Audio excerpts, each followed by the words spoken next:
Para profundizar en este tema nos acompaña telemáticamente el doctor Enrique Oyarzún, ginecobstetra de la Universidad Clínica de la Universidad de los Andes. Doctor, ya lo vemos en pantalla, gracias por acompañarnos en este que es un temazo, ¿no? ¿Qué le dicen estas cifras? Esa es la primera pregunta. Buenas tardes. Hola, ¿me escuchas bien tú? Perfecto. Mira, yo creo que hay dos fenómenos y un par de cosas que vale la pena destacar para que toda la población esté adecuadamente informada.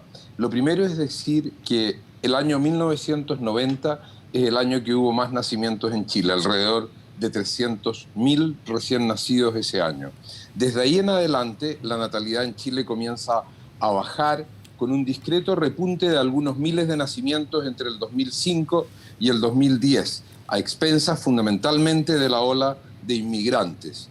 Ya desde esa época empezó a aumentar considerablemente el número de nacimientos en los distintos sitios o maternidades de Santiago, donde la mitad o más de los nacimientos correspondían a hijos al menos de un padre o madre inmigrante.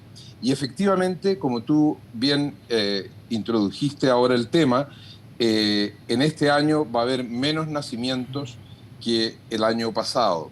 Yo te decía que entre el 2005 y el 2010 hubo un aumento de algunos miles de nacimientos y después del 2010, o sea, la última década, ha habido un progresivo y continuo descenso de los nacimientos. Y este año el descenso parece ser, hasta los datos de que hoy disponemos, más dramático que en los años precedentes.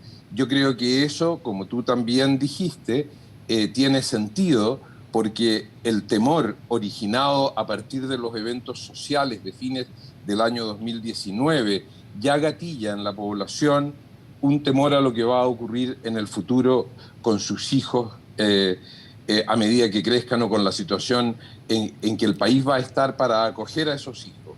Claro, y por otra parte, dime. No, perdón, doctor, para que vayamos matizando y conversando ahí también la situación. Fíjese que yo leía que en las últimas décadas en Europa el gran problema era la falta de nacimiento, ¿cierto? Las parejas habían un poco cambiado su concepto de matrimonio y de vida de estas parejas de 2, 3 y hasta 4 hijos. Se cambiaba prácticamente por tener solamente un hijo, casarse cada vez más tarde, primero especializarse en sus distintas carreras. Muchas de las familias, de las parejas o de los estudiantes salidos de la universidad recorrían el mundo y después, bueno, armaban este proyecto de familia ya pasados los 30 años y a lo máximo tenían 1 o 2 niños, que era el gran problema en Europa. Es parte también de la, entre comillas, no sé si llamarle de la modernidad, de los nuevos tiempos, de las tendencias que también están llegando, doctor, a nuestro país. No, absolutamente. Tú hiciste un muy buen resumen. En los años 60 en Chile había prácticamente 6 hijos por mujer. En la actualidad en Chile hay 1,6 hijos por mujer y en el área metropolitana hay 1,4 hijos por mujer, cifra que nos asemeja a los países de más baja natalidad en Europa. De tal manera que Chile ha vivido los mismos cambios que han vivido otras sociedades a medida que se desarrollan. Y de hecho las encuestas, cuando se hacen a los millennials, encuestas sobre los hijos que quieren tener, 1/3 o más de los llamados millennials declaran que no quieren ni está en sus menores pensamientos el tener hijos, digamos. ¿Sí? Claro, que son cifras que nos dan cuenta de un fenómeno que está latente. Doctor, en esta introducción yo hablaba del factor pandemia y también el factor estallido social. Efectivamente, no sé si coincida tanto por las fechas, estoy hablando del 18 de octubre, niños fecundados anteriormente, y también la pandemia. ¿Usted cree que ha influido, que también las familias se han cuestionado el tema de la natalidad, de los nacimientos, de los hijos específicamente? ¿Cree que son factores que influyen? Absolutamente. Además que tú es lo que escuchas. Yo veo todo el día muchas pacientes durante la semana y las pacientes y las parejas jóvenes te transmiten efectivamente eso, cierto temor a lo que va a ocurrir con sus hijos. Y esto comenzó, te diría yo, con lo que se ha llamado, o con distintas denominaciones, el estallido social de octubre del año 2019. Y como después viene la pandemia, claramente eso yo creo que ha marcado un punto de inflexión en el sentido de que los nacimientos en el año 2020, especialmente en los meses del medio, es decir, cuando se completaban 9 meses de gestaciones ocurridas a fines del año 2019 han disminuido significativamente. Sin embargo, hay que tener optimismo porque la misma pandemia, igual que otros eventos de naturaleza catastrófica en la historia de la humanidad, gatilla la necesidad de la especie humana de supervivencia. Y eso es lo que va a favorecer o a hacer que en los próximos meses del año 2021 veamos un aumento del número de nacimientos. Yo creo que vamos a ver un significativo aumento, no para cambiar naturalmente las estadísticas nacionales, porque como tú bien dijiste, hay factores epidemiológicos que van mucho más allá de la propia pandemia o de los eventos sociales. Pero digamos que todos los que trabajamos en el área de obstetricia estamos ciertos de que el próximo año 2021 va a haber varios meses en que va a haber un incremento del número de nacimientos. Sí. Claro, doctor, otro factor que es importante, yo imagino que las pacientes, las parejas, digamos, porque al ginecobstetra vamos papá y mamá, digamos, le hacen y le consultan que tiene que ver, no sé si por el estrés, por los nervios, también por este halo de violencia que hubo en un momento en el estallido social, por el halo de incertidumbre que produce la pandemia. Imagínense la cantidad de chilenos que han perdido familiares por esto.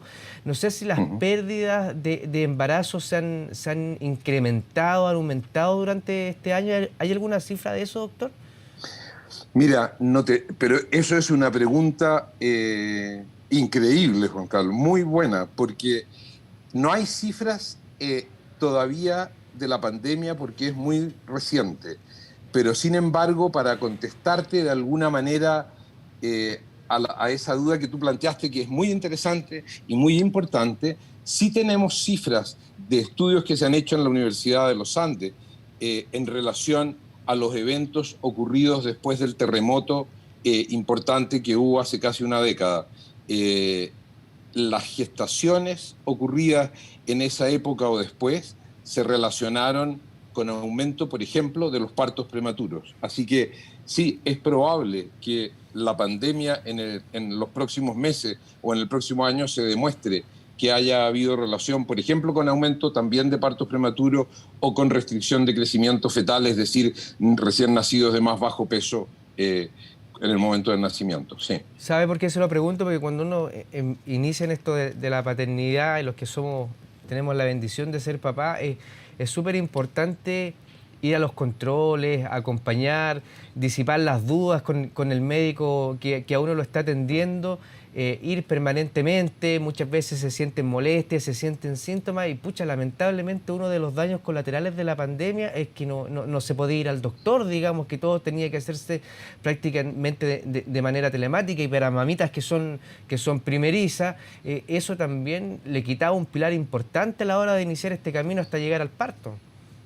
Así es, nosotros tratamos en los meses en que tuvimos que hacer turnos por la pandemia, tratamos de cubrir esas inquietudes y esa falta de posibilidad de conversar en directo con su médico de la manera mejor posible a través de la telemedicina, a través de llamadas telefónicas, a través de WhatsApp y a través de mailing. Yo te diría que la mayor parte de los médicos que trabajamos en esto, tanto en el sistema público como en el sistema privado, tratamos de hacerlo lo mejor posible, y en forma retrospectiva yo te puedo decir que independiente de los muchos temores que hayan tenido muchas mamás durante todos los meses del año 2020, creo que el sistema de salud y el personal de salud logró suplir con particular eficacia, te diría yo, las deficiencias producto de la pandemia. Sí. Claro, y no sé, doctor, si hay alguna cifra, si hayan bajado las atenciones, las personas a lo mejor decidieron ir menos a los controles, y qué efectos negativos podría tener eso y no ir regularmente a controlarse. No, muchísimo. O sea, mira, la falta de control es fundamental en obstetricia. Piensa tú que el control prenatal, es decir, las visitas que durante el embarazo hace una mamá a su médico o al equipo tratante, en que le toman la presión arterial, en que le preguntan las molestias o sintomatología que ha tenido, en que le miden la altura uterina, en que se le hace ecografía, son elementos capitales para reducir el riesgo de enfermedad y de muerte en madres embarazadas y en los hijos o hijas que nacen o que están en el vientre materno. Así que no hay ninguna duda que la falta de control se relaciona con mayores riesgos. Y por eso es que durante la pandemia fue tan importante que mantuviéramos el contacto estrecho con nuestras madres embarazadas. Ahora, efectivamente, como tú bien dices, hubo muchos controles que no se hicieron. Tratamos de suplirlos de la mejor manera posible a través de los otros elementos que te mencioné. Yo creo que eso sirve porque cuando tú te comunicas con la mamá, aunque sea por teléfono, y le preguntas por las molestias que ha tenido y le tratas de transmitir tranquilidad, sin lugar a dudas eso apoya a las madres en su embarazo y les transmite seguridad. Ahora, efectivamente, también como tú dijiste, cuando se empezó a regularizar la atención en los hospitales, porque piensa tú que todas las clínicas y hospitales se convirtieron la mayor parte de sus camas para atender a los pacientes COVID positivos o con problemas severos respiratorios. En la medida que eso se normalizaba, las clínicas y hospitales han recibido en los últimos meses, en los últimos 2 o 3 meses, especialmente en los últimos 2 meses, te diría yo, una gran demanda de atenciones. Así que ahora nosotros le hemos tratado de explicar a las pacientes que vemos que tengan a veces un poco de paciencia, porque hay algunos exámenes que en ocasiones se los hacían al día siguiente de que uno los solicitaba y ahora les dan hora para varios días más o a veces más de una semana. Pero yo creo que todos estamos tratando de adaptarnos lo mejor posible y en términos de maternidad yo creo que la gente tiene que confiar que no en vano Chile hoy puede exponer resultados al mundo en términos de morbimortalidad que se llama materna y perinatal o infantil, comparables a los de los países más desarrollados del mundo. Eso significa que todo el sistema de salud en Chile ha demostrado históricamente suficientes capacidades para suplir las necesidades de las madres embarazadas, sin dudas. Sí, fíjese que estaba pensando en las mamitas que van a los hospitales públicos, porque uno de repente suele hablar en términos genéricos de las mamás que van a las clínicas y que tienen acceso a la telemedicina, ¿cierto? Pero la gran mayoría, el grueso de nuestras mamitas van a los hospitales públicos que estuvieron paralizados o destinados a combatir el COVID con equipos médicos absolutamente extenuados, reconvertidos, cansados. O sea, muchas, por ejemplo, me contaban en un hospital que la UCI de niños se reconvirtió para adultos y también ese choque fue fuerte, ¿cierto? De personal que está acostumbrado a tratar a niños, tener que tratar a gente adulta. Es decir, el esfuerzo que ha hecho el personal de la salud, los hospitales públicos, las clínicas privadas, el sistema integrado en general ha sido tremendo. Yo diría, doctor, que la recomendación es que las mamitas de a poco, a medida que esto se vaya flexibilizando, dependiendo de su comuna, vayan rápidamente retomando sus controles, ¿cierto? Absolutamente. Y que confíen en el sistema de salud. Mira, en relación a algo que tú dijiste y que es algo que yo por muchas veces le he repetido a los alumnos, cuando uno dice que Chile tiene indicadores de salud materna e infantil comparables a los países más desarrollados del mundo, es claro que eso no es a expensas de los centros privados, porque casi el 80% de la salud en Chile se realiza en los hospitales públicos, de tal manera que es el sistema de salud completo en el país, público y privado, el que ha hecho posible alcanzar resultados que hoy nos asemejan a los países más desarrollados del mundo. Sí, Así que yo te diría que lo más importante es transmitirle confianza a nuestra población de mujeres embarazadas y a las familias que están esperando no tener problemas con su embarazo y con su nacimiento. Sí, a lo mejor a veces somos un poco rudos con nuestro mismo sistema, pero basta con pensar, por ejemplo, que aquí en Chile, en cualquier localidad rural, por muy chiquitita y remota que sea, existe una posta donde las mamitas,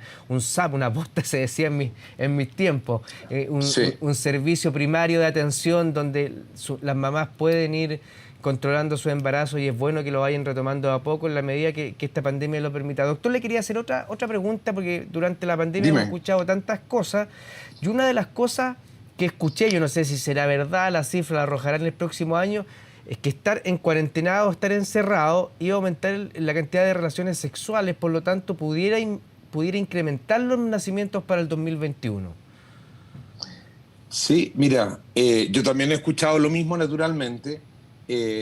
No puedo afirmarte categóricamente eso, ni tampoco corresponde necesariamente a lo que yo he escuchado.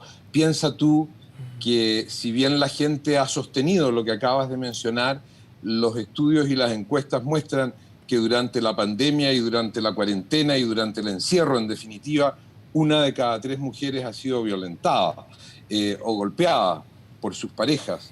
Así que no tengo tan claro que sea cierta esa afirmación de que haya más vida sexual. Sí creo que casi filosóficamente la población, la especie humana, cuando se ve expuesta a estímulos estresantes de la naturaleza que la pandemia ha tenido para el mundo entero y para nuestra población en particular, sí creo que la especie humana ante esas circunstancias, igual que después de guerras o de otros eventos catastróficos de la humanidad en la historia, reacciona intentando sobrevivir. Y la forma de sobrevivir es reproducirse.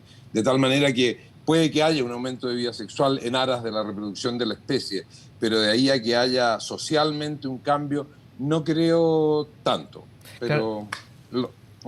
Además, uno se empieza a cuestionar cuando vemos la cantidad de los miles de compatriotas que han fallecido y los millones Así en el es. mundo. Me imagino que como especie humana nos empezamos a cuestionar la situación de la existencia, de la vida, de perpetuar la especie también, digamos que, como usted decía, son fenómenos que están estadísticamente chequeados, por ejemplo, después de las guerras mundiales, ¿cierto? O de las grandes catástrofes naturales. El ser humano, casi como un mecanismo de autodefensa, genera más especie, por decirlo de alguna manera, y en términos prácticos o modernos se producen más nacimientos, doctor, ¿no?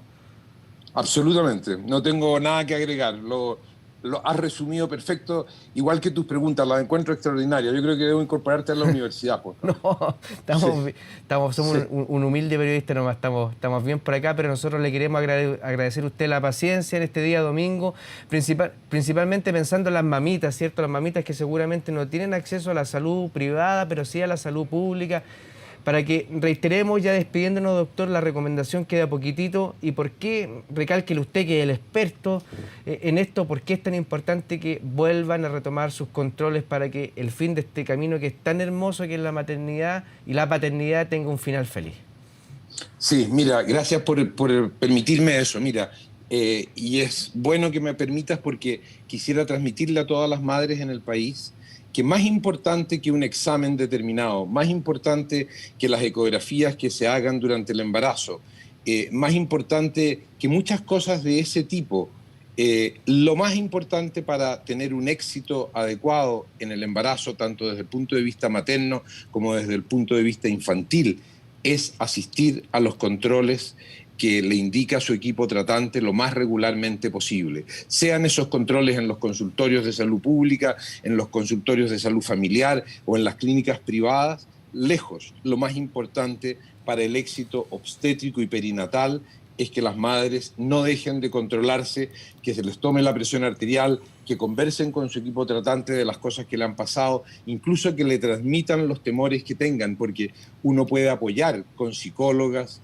y hasta con medicamentos a las mamás para que superen esos problemas adecuadamente. No hay nada más importante para el embarazo y para el niño o niña en gestación que los controles prenatales que deben cumplirse adecuadamente en el sitio que corresponde.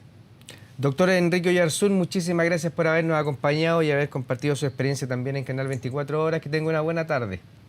1.000.000 de gracias, igualmente. Muchas gracias y un placer. Adiós, gracias.